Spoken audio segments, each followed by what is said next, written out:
আসসালামু আলাইকুম এভরিওয়ান। সামনে যেহেতু পবিত্র মাহে রমজান, তো কিছু কাজ আগে থেকেই গুছিয়ে নেওয়া ভালো। এজন্য ফেসবুকে ঘরের কিচেন পেজটা অনেকদিন ধরেই দেখছিলাম, যাদের পেজে ঝালমুড়ির মশলা, রোস্ট মশলা, বোরহানি মশলা, গরুর মাংসের মশলা, মেজবান মশলা, কাচ্চি মশলা সহ মানে এরকম আরও অনেক আইটেম পাওয়া যায়।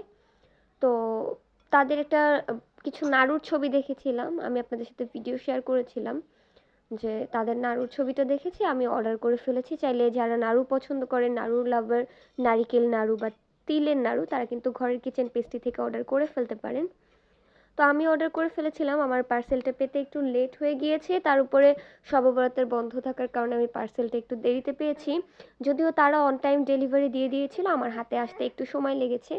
আর এই যে দেখুন, আমি পার্সেলটা আনপ্যাক করছি। বাসায় না থাকায় আমার হাজব্যান্ড পার্সেলটা রিসিভ করে রেখে দিয়েছিল, আমি বাসায় আসার পর ফাইনালি ভিডিও করতে বসে গেলাম। এই যে প্রথমে দেখাচ্ছি তাদের তিলের নাড়ুটা, এটা হচ্ছে তাদের তিল এবং নারিকেলের নাড়ু।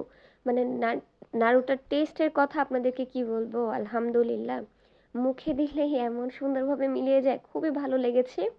আপনারা যারা সুইট লাভার আছেন তারা অবশ্যই ট্রাই করতে পারেন। আর চিনির পরিবর্তে তারা গুড় ব্যবহার করেছে, যেটা খুবই হেলদি।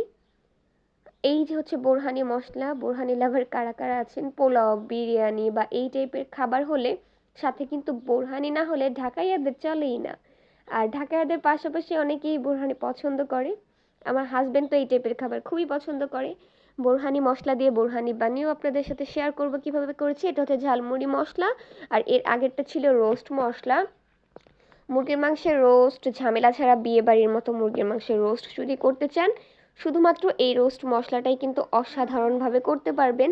আপনাদের সাথে শেয়ার করব। বাজারের খোলা মশলা বা প্যাকেটজাত মশলা যারা সতেজতা পান না বা ঘরে তৈরি করা মশলার স্বাদ পান না, তারা কিন্তু ঘরের কিচেন পেজ থেকে নিজেদের প্রয়োজনীয় মশলাপাতি সংগ্রহ করতে পারেন, যাতে আপনার রান্নার সময়টাও সংক্ষিপ্ত হয়ে আসবে এবং টেস্টটাও বেড়ে যাবে বহুগুণ। এই প্রোডাক্টগুলো এনেছিলাম, কেমন লাগলো অবশ্যই কমেন্ট করে জানাবেন।